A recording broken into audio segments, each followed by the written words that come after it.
What's up, guys? Andre Maurice here, back with another video recap. This is the first week of training since my tricep tendon tear in my right arm. Yeah, so today's workout, obviously, a lot of the upper body movements are going to be single-armed and just focusing on my left side. So this was a one-arm dumbbell press. I did about 5 sets total, but this is 72 for a set of 12. Bumped it up to 82 pounds for a set of 12. Just kind of wanted to get a feel of kind of what I'm working with, kind of getting used to, obviously just doing stuff with just one single arm. So didn't really want to, try to be a hero, but I think for the next time, the next workout, I'll definitely stay around probably the 82 dumbbell and just try to push for reps as much as I can with that. Not really trying to be, crazy or anything like that. Moved on to single arm, one arm dumbbell presses with the 62-pound dumbbell for 4 sets of 12. Like I said earlier, with the flat, just wanted to kind of feel where I'm at, and obviously even with this, I know I could push a little bit more. So definitely increase the weight to probably 72 or even 80, too, depending on how I feel after doing the flat dumbbell. All right, there's my it's another set. Yeah, overall mentally, I feel pretty good. Not gonna lie. I mean, I'm not gonna lie to you. I would say it kind of hit me hard. Not hit me hard, but kind of just the realization that this really happened. Maybe like damn it towards like the end of the week. That's kind of when I was just looking at the elbow and I kind of saw the bruising around there and kind of how it looks and everything. And I was just like, wow, like this is, this really happened. But at the end of the day, things happen that sometimes we're not ready for them to happen. And it can kind of, that's just life. Things kind of come out of nowhere and it just happens. One-arm pushdowns, tricep pushdowns. Felt good, felt comfortable. Glad there's always a reason why you buy certain things, like certain equipment. You may not use it at that moment you buy, but then it'll come in handy maybe a couple months later, or maybe a couple years. I had this single arm attachment, I guess you could say, for a while, and I really don't use it as much, but I'm gonna be getting a hell of a lot of use now with everything that's going on, obviously. But yeah, but as I was saying before, things happen, and you just kind of keep pushing forward. You can't stay still. You can't dwell on I wish this didn't happen, or maybe if I did this, maybe I did that. It just happened, and it is what it is. You just adapt and you move on. Single arm dumbbell curls. Did 4 sets of 12 on these. So still trying to decide what I'm gonna do as far as like programming and structuring. I will obviously be doing still 2 upper body days, but not really sure if I want to make it just like all shoulders and all triceps, or all chest and biceps, or kind of do a combination of both. I might do a combination of both because I'm only just using one arm, so it is what it is. But as I was saying before, things happen, and you just move and adapt. One of the big inspirations I have, I've used coming back. I'm sorry, real quick. Hammer curls for 3 sets of 15 after the single arm dumbbell curls. I was gonna say one of the biggest inspirations that I've used when coming back from the patella tendon injuries I had. If anybody's new to the channel, or if they haven't, seen my old videos, like I ruptured both my patella tendons back in 2018, and that it sucked, and I re-ruptured it again on my right. I re-ruptured my right patella tendon, and had to come back from that. But one of the things that I used kind of inspiration, and it might be a little out there for some people or whatever, but I think if you kind of understand when I describe, you kind of understand what I'm saying. It was actually watching animals in the wild. Deadlift day. Excuse me, quick, we'll get to this. Deadlift day, 3x1 with 465. This was, I counted as my last deadlift day that I'll probably be doing for a while. It didn't bother me as bad You know, it didn't really bother me bad, but I still could feel it. You still have to kind of flex, you know, your triceps when you were doing the deadlift. But as I was saying before, I was saying as far as inspiration, it's actually wild animals. And the reason I say that is like, you know, when you watch, I have this channel that I follow on Instagram. It's called Nature's Metal. And it just shows some of the wild, you know, the animals, like the things they go through where so you gotta, you know, can get eaten at any second.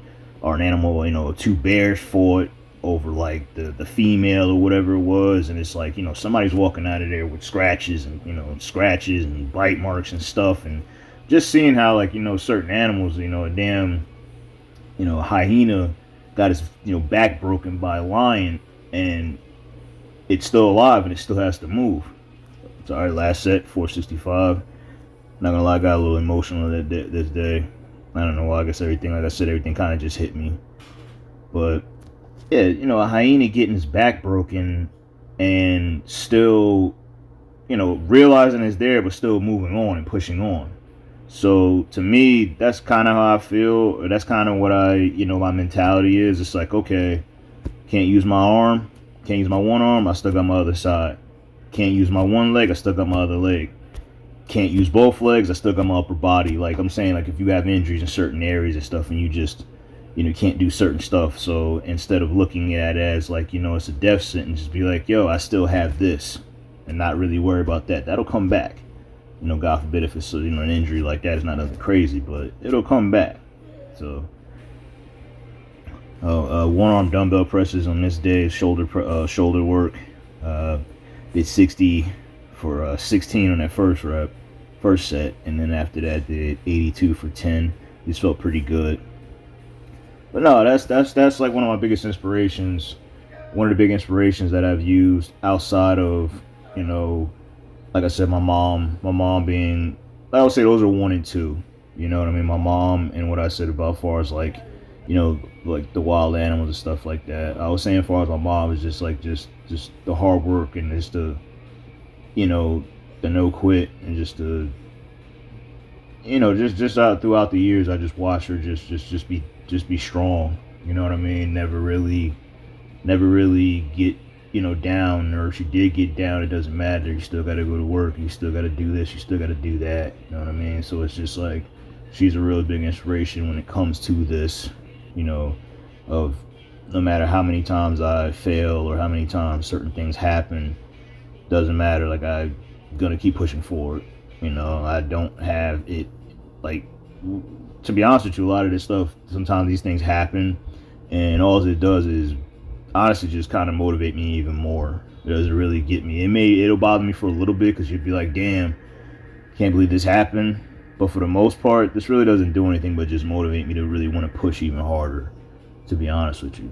So that's how I look at it. I never really look at anything, you know, especially since going through the bilateral patella tendon tears, I never really look at any injury as like, oh, it's over, oh, woe's me, or anything like that. Because to be honest with you, I feel like I, you know, went through the worst.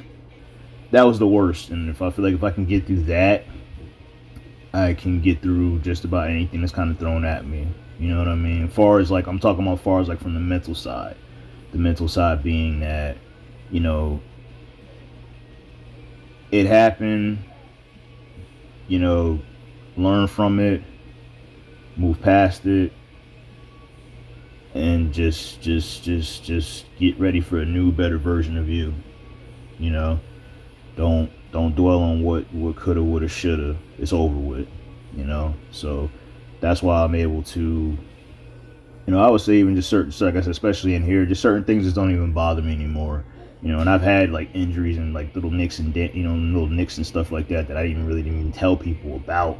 It kind of was just like, all right, it is what it is. You know, you just back off something, or just, you know, you'll be okay. Just make some adjustments. It's not the end of the world.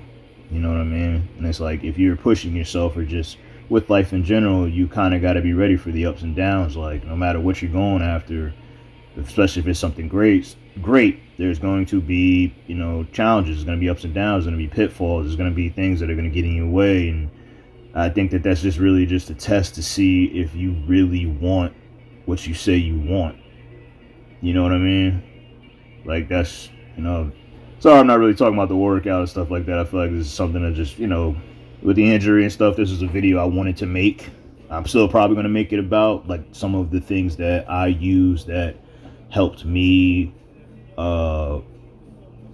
mentally, you know, with getting through like the patella tendon tears. That's, I know, is going to help me get through this, tricep tendon tear. You know what I mean? And I think that it could help a lot of people that are going through injuries, whether it's severe or, minor or severe like mine, or, or mine were, well, mine, as you could say, it is now currently. But, that's just the mindset when it comes to injury. So anybody out there, like if you do get hurt, like I said, no matter how severe it is, it's not the end of the world.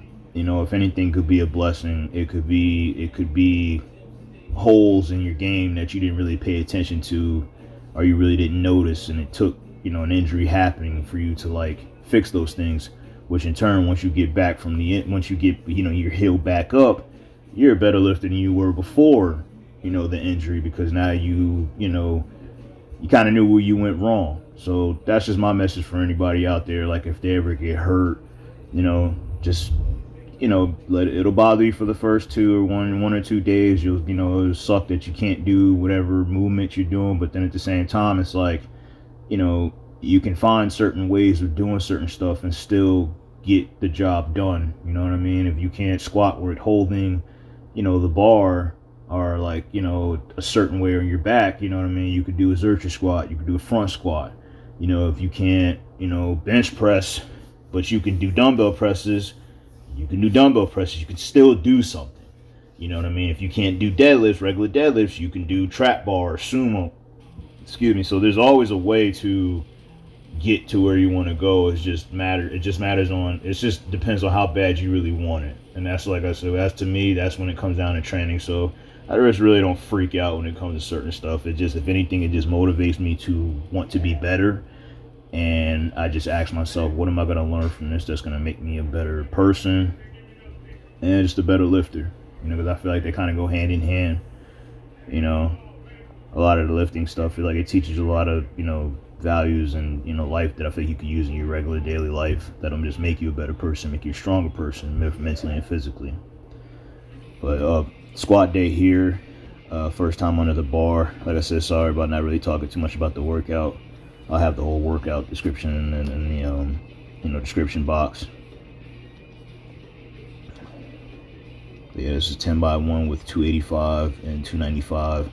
This is my first time doing squats, and I know in a couple weeks or a week or whatever it is going to be, I'm probably not going to be able to use the regular straight bar. It's probably going to be safety bar, or thinking about potentially going to the gym for a little bit and using like the leg equipment, leg press and stuff like that. But we're going to see. But this felt good. And on my last set, bumped it up to 295. This has actually felt, it started off a little shaky because, to be honest with you, I didn't squat in 3 weeks. This is my first time in squat in 3 weeks, but once I kind of the body got used to it again, it felt good. If I would say between like set 5 and set 6, that's when it started to kind of feel good and feel like regular. I've been squatting every week. But either way, it is what it is. As always, like, comment, subscribe. Thanks for riding with me on this journey.